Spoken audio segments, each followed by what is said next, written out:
friends. Today's daily verse is Romans 8:18, where the Apostle Paul writes, I consider that our present sufferings are not worth comparing with the glory that will be revealed in us. When I read this, I think of all the challenges Paul faced and his unwavering faith while sharing the gospel. He faced intense hardship. He was beaten, betrayed, left out, imprisoned, often left hungry, thirsty, and sleepless, yet he persisted. Why? Because he wasn't keeping his eyes on what he was going through, but what he was going to. This reminds me of a time in my life when I woke up in the intensive care unit in the hospital. It was in the middle of a major medical crisis.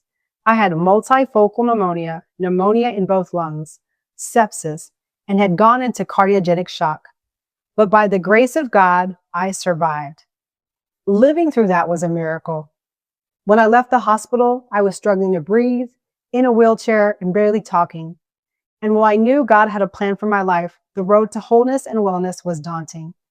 My faith was tested and tried. What kept me going? Faith in God, family, and physical fitness.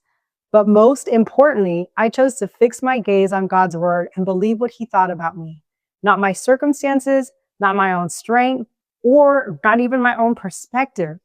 I clung to God's word, and it truly was a lamp to my feet and a light to my path. Today, I'm a walking, talking testimony of God's faithfulness. I believed God had plans to prosper me and not to harm me, to give me a hope and a future, just like he has for you today. If you are currently walking through your own trial, consider reading the Bible plan, Prayer Works. And remember, always, whatever you are going through, know that God has more for you on the other side as we prepare for an eternal glory ahead.